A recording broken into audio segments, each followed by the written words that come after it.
It's about time. What's going on? Rumor report. This is the Rumor Report. Talk to him. With Angela Yee on The Breakfast Club. Well, DJ Khaled was on Drink Champs, and he discussed a lot of things. I think it was like 2.5 hours.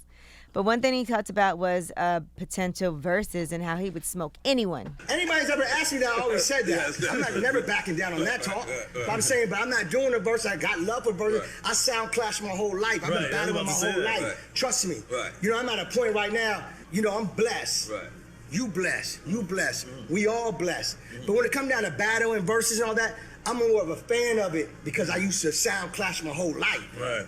And me, I'm gonna be real with you. I don't know how to do it halfway. Right. Like it might get, you know what I'm saying? So they say right now. No. I'm saying like, if you gotta respect my catalog. Yeah, respect the catalog. He's supposed to feel like that. He is, but it's not true. I mean, I'm sure Khaled will be highly prepared and he'd be highly entertaining in the verses. But there's people with better catalogs. He'd probably get everybody to come out too. Yeah. Nah, but if Khaled did, wouldn't it have to be a DJ Khaled, DJ versus? You can't do it. Well, not necessarily. Khaled's an artist. Khaled makes music. Yeah. Like, not necessarily. I mean, and Khaled has a great catalog, but there are people who got better catalogs.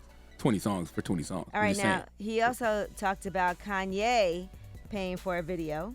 I had Kanye West at his, like, where you can't get Kanye West. It's impossible. Right. Impossible. He blessed me with a Grammy family. Right. So we shot the video in L.A. Incredible record, right. He paid for the video, by the way, too. Wow. You know what I'm saying? Like, it was crazy because, you know, you heard me, I don't know if he remembers the story, but I was signing Koch, and Koch like, yo, Kanye want this, that, and that, how we gonna pay for this? You know, I'm broke then. Right. And I think he heard wind of that, and like, yo, I'm paying for the video. So thank you, Kanye, I appreciate that. Shout out to Kanye, That's dope. That's dope. That's very dope. Mm-hmm.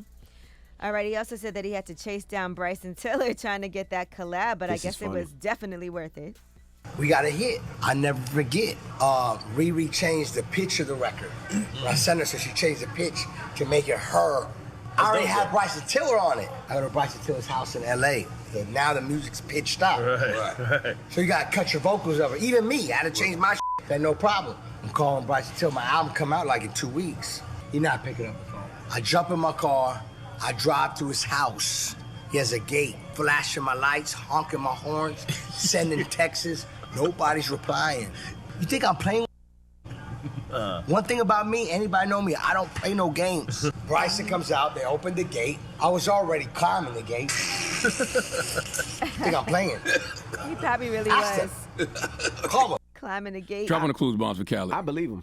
That's why Khaled is Khaled. He's willing to do things that other DJs aren't willing to do. He is gonna get it done. That's why I tell folks you gotta have a DJ. You have to have a DJ Khaled level of ambition and annoyance to get things done. You have to. All right, now you guys recall that Omarion is putting out this documentary, and one thing that Raz B did not like was on one of the episodes you can see that Raz B is in an emotional state after being triggered by the alleged presence of B2K's previous management.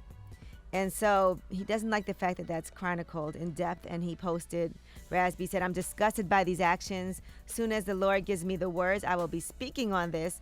SMH, Lord, why would they exploit my personal moments? This is traumatizing." Here's what Omarion had put out.